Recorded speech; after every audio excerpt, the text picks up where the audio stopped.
ایک ہوتا ہے حسد کرنا اور دوسرا ہوتا ہے رشک کرنا۔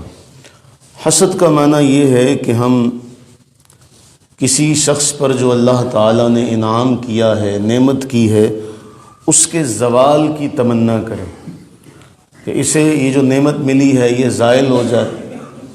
اور رشک کا معنی دانشور یہ کرتے ہیں، اہل زبان یہ کرتے ہیں کہ اللہ تعالیٰ نے کسی پر انعام کیا ہو، کسی پر نعمت کی ہو، اور ہم یہ تمنا کریں کہ ہمیں بھی اس جیسی نعمت مل جائے، اس کی بھی نعمت قائم رہے اور ہمیں بھی اس طرح کی نعمت مل جائے۔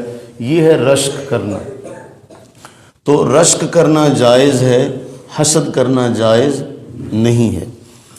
رسول اللہ صلی اللہ علیہ وسلم نے ارشاد فرمایا، حضرت عبداللہ ابن مسعود رضی اللہ تعالیٰ عنہ سے بیان کرتے ہیں، یہ مسند احمد میں حضرت عبداللہ ابن مسعود رضی اللہ تعالیٰ عنہ سے، اور صحیح بخاری میں حضرت سیدنا ابو ہریرہ رضی اللہ تعالیٰ عنہ سے اس طرح کی روایت مروی ہے۔ اللہ کے نبی صلی اللہ علیہ وسلم نے ارشاد فرمایا، دو آدمی ہیں جن کے اوپر رشک کرنا جائز ہے۔ ایک وہ جسے اللہ نے قرآن کریم کا علم دیا اور وہ رات دن قرآن کریم کی تلاوت کرتا رہتا، جسے اللہ نے قرآن کریم کا علم دیا ہو اور وہ رات دن اس کی تلاوت کرتا رہتا ہو، اور اس کا پڑوسی سن کر یہ کہے، اس کا یہ عمل دیکھ کر یہ کہے، کاش مجھے بھی اس جیسا علم مل جائے۔ یہ رشک کرنا جائز ہے۔ دوسرا، اللہ تعالیٰ نے ایک شخص کو مال دیا اور وہ مال اللہ کے راستے میں لٹا رہا ہے، اور دوسرا شخص کہہ اٹھتا ہے کہ کاش میرے پاس بھی اس کے جیسا مال ہوتا، اس کے جتنا مال ہوتا تو میں بھی اس کی طرح خرچ کرتا رہتا۔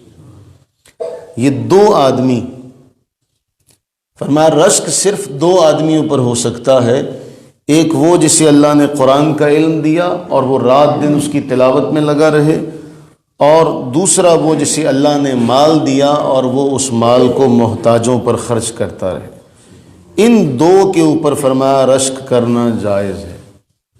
ان دو کے اوپر رشک کرنا، آخر تمنا ہی کرنی ہے تو پھر تمنا بندہ ایسی شے کی کرے جس کا اس کو اس دنیا میں بھی فائدہ ہو اور آخرت میں بھی فائدہ ہو، نہ کہ ایسی چیز کی تمنا کہ اس کا صرف دنیا میں فائدہ ہو، آخرت میں فائدہ نہ ہو۔ حضرت واصف علی واصف نے ایک بڑا کمال کا جملہ کہا۔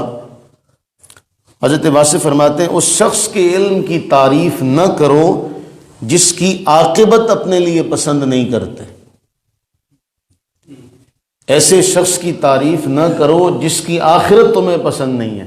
پھر انہوں نے نام لیا، یعنی جو عرب کے، جو مغرب کے دانشور ہیں، جو مغرب کے مالدار آدمی، ہمارے ہاں بھی آج کل نام لیا جاتا ہے نا، یہ فلاں فلاں انگریز جو ہے، فلاں فلاں کافر جو ہے وہ بڑا مالدار ہے، تو اس شخص کے علم کی تعریف نہ کرو، یعنی وہ علمی اعتبار سے جس مرضی چوٹی پر پہنچا ہو، اس شخص کے علم کی تعریف نہ کرو جس کی عاقبت اپنے لیے پسند نہیں کرتے۔ اور کیا کہا کہ بے عمل عالم کے علم پر اور سخاوت سے دور دولت مند کی دولت پر رشک کرنا اپنی شامت اعمال کو دعوت دینا۔ دو آدمی ہیں جن کا اللہ کے نبی علیہ السلام نے ذکر کیا، تو ایک وہ ہے جو بے عمل ہے، جو بے عمل ہو اس کے علم پر رشک کرنا کوئی معنی نہیں رکھتا۔ دوسرا وہ مالدار آدمی جو سخاوت سے دور ہو، اب اس کے اوپر اگر رشک کرے گا تو حضرت واصف فرماتے ہیں کہ یہ اپنی شامت اعمال کو دعوت دینے کے برابر ہے۔ تو ہمیں رشک کس پر کرنا چاہیے؟ یعنی اس کا مطلب یہ ہوا کہ پھر رشک ایسی قیمتی چیز ہے کہ اسے ہر ایک پر نہیں کرنا چاہیے، ہمیں اس کے اوپر رشک کرنا چاہیے اور پھر ہمیں اس جیسا بننے کی کوشش کرنی چاہیے۔ تو یہ ہم دیکھتے ہیں کہ قرآن کریم میں بھی اللہ رب العزت نے فرمایا کہ سابقو اور سارعو دو الفاظ ملتے ہیں کہ جہاں پھر فاستبقوا الخیرات، کہ نیکیوں کا جہاں معاملہ ہو ہمیں وہاں ایک دوسرے سے آگے بڑھنے کی کوشش کرنی چاہیے۔ اگر یہ کر سکتا ہے تو پھر میں کیوں نہیں کر سکتا؟ ہم جس دوڑ دھوپ میں لگے وہ ہے دنیا کی دوڑ دھوپ.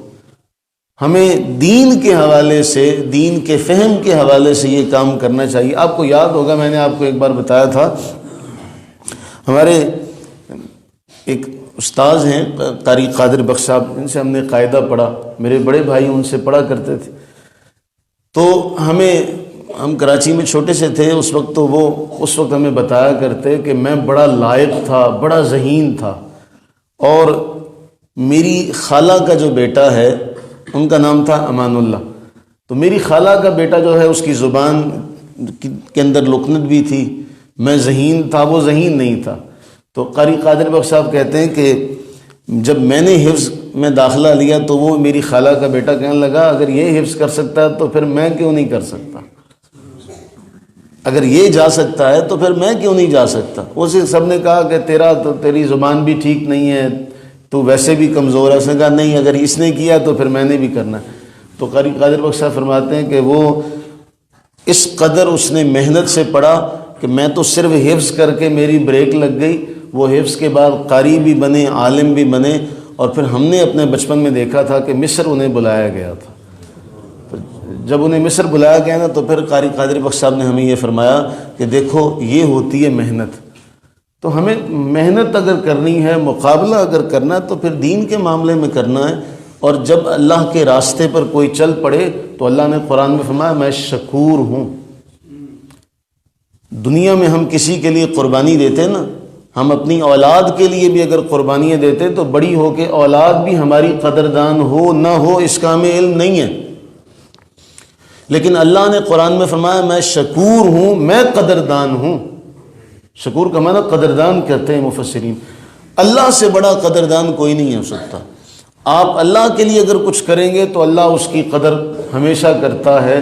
اللہ سے بڑا قدردان کوئی نہیں. اللہ کے لیے کوئی ایک، اس لیے کہا نا اللہ کے نبی علیہ السلام نے، حدیث کا مفہوم ہم نے کئی بار پڑھی ہے کہ تم اگر کھجور کا ایک ٹکڑا بھی دیتے ہو نا، تو ہم لوگوں کے لیے تو اتنا کچھ کرتے ہیں اور اتنا کچھ کرا کے ایک بار اگر نہ کر دے تو پچھلا سارا کیا کرایا کھو کھاتے، وہ سارا کا سارا ضائع ہو جاتا ہے. لیکن اللہ تعالیٰ کے نبی علیہ السلام نے اللہ کے راستے میں ایک کھجور بھی اگر تم دیتے ہو، ٹکڑا بھی اگر اس کا دیتے ہو، تو اللہ اسے بھی پالتا ہے. اللہ سے بڑا کوئی شکور ہو سکتا ہے؟ اللہ سے بڑا تو قدردان ہے ہی کوئی نہیں. اللہ اسے بھی پالتا ہے، اسے بھی پالتا ہے. فرمایا وہ پھر جو کھجور ہے نا، وہ جو صدقہ تم نے دیا کھجور کے برابر، اس کے ٹکڑے کے برابر، وہی کل قیامت میں پہاڑوں جتنا ہوگا. تو اگر رشک ہی کرنا ہے تو پھر قرآن کے سیکھنے کے لیے کیا جائے. اگر رشک ہی کرنا ہے تو پھر دولت کے، سخاوت کے معاملے میں کیا جائے. اللہ سے دعا کریں کہ باری تعالی ہمیں علم بھی عطا فرمائے، ہمیں مال بھی عطا فرمائے، اور پھر ہمیں یہ دونوں بانٹنے کی توفیق بھی عطا فرمائے. ہمیں علم پر عمل کی توفیق عطا فرمائے اور دولت کو اللہ کے راستے میں خرچ کرنے کی توفیق عطا فرمائے. آمین آمین ثم آمین.